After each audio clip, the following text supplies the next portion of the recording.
మన తండ్రి అయిన దేవునికి, మన రక్షకుడైన యేసుక్రీస్తు ప్రభువుకు, పరిశుద్ధాత్మ దేవునికి వందనాలు స్తోత్రాలు చెల్లించుకుంటూ దేవుడి దినమందు మనకిచ్చిన వాక్యము యెషయా గ్రంథము 55వ అధ్యాయము 1వ వచనం చదువుకుందాం. దప్పికొనిన వారలారా నీళ్ల యొద్దకు రండి, రోకలు లేని వారలారా మీరు వచ్చి కొని భోజనం చేయండి. రండి, రోకలు లేకపోయినను ఏమీ ఇయ్యకయే ద్రాక్షరసమును పాలను కొనుడి. దేవుడి వాక్యం ద్వారా మనల్ని దీవించిన గాక. మన తండ్రి మనకి పిలుపునిస్తున్నారు.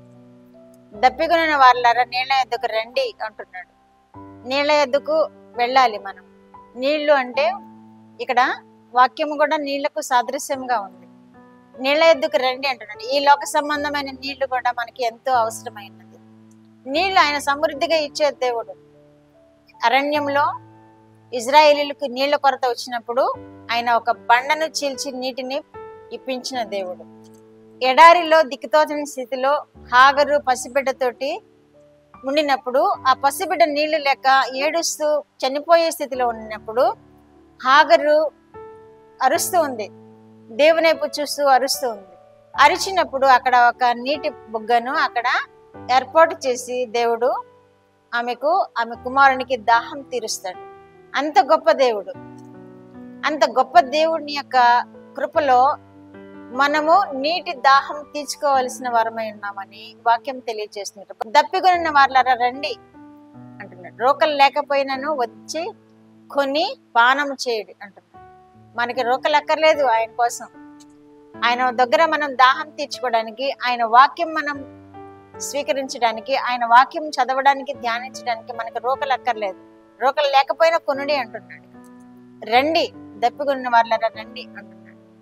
ఇక్కడ మరి ఒక చోట యోహాను సువార్త 4వ అధ్యాయం 14వ వచనంలో ఇక్కడ సమరయ స్త్రీతో మాట్లాడుతున్నాడు యేసు ప్రభువు. ఆమె దప్పికొని ఉంది, సమరయ స్త్రీ. ఇక్కడ హాగరు ఎలా ఫిజికల్ గా ఆమె దప్పికొని ఉంది హాగరు. ఇక్కడ సమరయ స్త్రీ ఆత్మీయంగా దప్పిక కలిగి ఉంది. ఆమె ఆత్మీయమైన దప్పిక. ఈమె కూడా ఒక స్థిరమైన జీవితం లేక, స్థిరముగా దేవుడు అంటే ఎవరో తెలియక ఆమె ఇష్టానుసారంగా జీవిస్తున్నప్పుడు దేవుడు ఆమెను దేవునిలో నడిపించుకోవాలని ఇక్కడ చేరి ఉన్నారు యేసు ప్రభువు. నేనిచ్చిన నీళ్లు త్రాగువాడు మరెన్నటికి దప్పుకొనడు, నేను వానికిచ్చిన నీళ్లు నిత్య జీవమునకై వానిలో ఊరెడి నీటి పొక్కగా ఉండును అని కూడా చెప్తున్నారు ఆయన. ఆమె నీళ్లకు వచ్చింది బావి దగ్గరికి 12ంటికి. ఆమెతో మాట్లాడుతూ అంటున్నాడు యేసు ప్రభువు, నేనిచ్చిన నీళ్లు త్రాగువాడు మరి ఎన్నటికి దప్పికొనడు, నేనిచ్చిన నీళ్లు అతనిలో ఊరెడు నీటి పొక్కగా ఉండును, నిత్య జీవమునకై ఊరెడు నీటి పొక్కగా ఉండును అంటున్నాడు. ఆయన ఇచ్చే వాక్యము మనకి నిత్య జీవమునకై ఊరెడు నీటి పొక్కగా ఉంటుంది. ఈ వాక్యం మనం చదవాలి, ధ్యానించాలి. ఈ వాక్యమే మనకి పానీయమై ఉన్నది. పానీయముగా ఇక్కడ మనకి దేవుడు చూపిస్తున్నాడు. ఇక్కడ పత్రికల భాగంలో కూడా వాక్యాన్ని నీటితో పోలుస్తున్నాడు. ఇక్కడ దేవుడు పత్రికల భాగంలో అపోస్తలుడైన పౌలు వాక్యాన్ని నీటితో పోలుస్తున్నాడు. కాబట్టి వాక్యం అనే నీటితో కడుక్కోండి అంటున్నాడు. వాక్యం అనే నీటితో కడుక్కున్నప్పుడు మనము పూర్ణముగా శుద్ధి అవుతాము.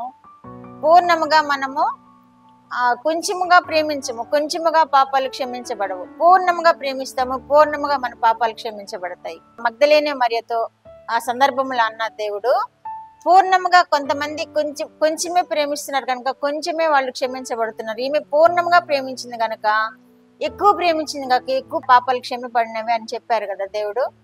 అలాగే ఇక్కడ కూడా ఈమె దాహం కొని ఉన్నది కనుక ఆమెకు వార్త చెప్తున్నారు. అక్కడ సువార్త ప్రకటిస్తున్నారు యేసు ప్రభువు.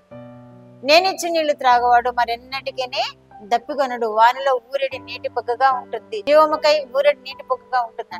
అలాంటి ప్రభు సిలువలో ఏం పరిగారు? 5వ మాటగా నేను దప్పికొనుచున్నాను అన్నారు.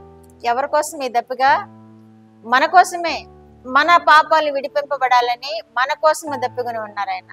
మనల్ని క్షమించడానికి, మనల్ని రక్షించడానికి ఈ లోకంలోకి వచ్చిన దేవుడు ఆయన సిలువలో వేలాడుతూ ఆయన శరీరం అంతా గాయాలతో నింపబడి ఆయన రక్తమంతా ఓడుస్తూ ఉన్నప్పుడు ఆయన ఈ మాట అంటున్నారు, నేను దప్పికొనుచున్నాను అంటున్నాడు. సర్వశక్తి కలిగిన దేవుడు, ఎడారిలో నీటి బొగ్గలను పుట్టించగలిగిన దేవుడు, నిత్య జీవమునకై ఊరిడి నీటి బొగ్గగా ఉండే జీవజలాన్ని ఇచ్చే దేవుడు ఇక్కడ దప్పికొని ఉన్నాను అంటున్నాడు.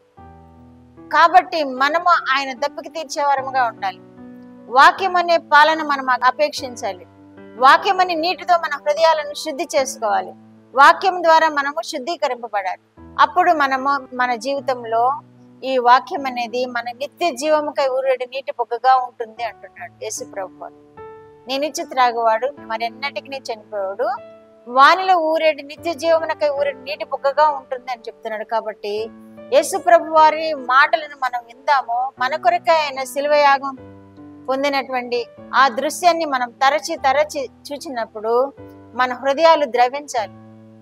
ఆయన నీ కొరకే నాకు కొరకే దప్పికొని ఉన్నాడని జ్ఞాపకం చేసుకుంటూ మనం ఆయన దప్పిక తీర్చేవారముగా ఉండాలి.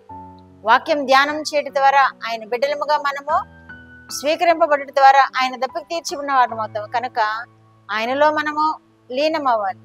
ఆయనలో మనము వాక్యం ద్వారా ఆయనలో ఎదగాలి, ఆయనలో వృద్ధి చెందాలి. అప్పుడు దేవుడు మనల్ని అభివృద్ధి పరుస్తాడు, ఆయన వారసులుగా చేసుకుంటాడు, మనకు ఆయన మహిమపరచబడతాడు. అట్టి కృప వినిచిన బిడ్డలందరూ పొందుకుందరు గాక. ప్రార్థన. మా ప్రభువా, మా ప్రియ పరలోకపు తండ్రి యెహోవా దేవా, మీకు స్తోత్రములు. మా ప్రియ పరలోకపు దేవా, మీకు స్తోత్రములు. యేసుక్రీస్తు దేవా, పరిశుద్ధాత్మ దేవా, స్తోత్రములు. దేవానైనా ఈ ఉదయ కాలం కొరకు మీరు ఇచ్చిన వాక్యం కొరకు స్తోత్రము ప్రభువా. జీవజలం ఇచ్చే దేవుడవునైనా మా ప్రభు, దప్పిగొనున్న వార్లరా నీళ్ళ దగ్గర రండి అని పిలిచిన దేవుడవునైనా మీ దాహం తీర్చే బిడలముగా మమ్మల్ని సిద్ధపరచుకోనండి. మీ దాహం తీర్చినైనా మీ యందు మేము నాయన ఆనందిస్తూ మీరు మాలో ఆనందించే వారంగా ఉండడానికి చిన్న బిడ్డలందరినీ మీరు దీవించి ఆశీర్వదించమని యేసుక్రీస్తు వారి పేరిట ఈ మనవులు మీ పాదం వద్ద వేడుకుంటున్నాను పరమ తండ్రి. ఆమేన్.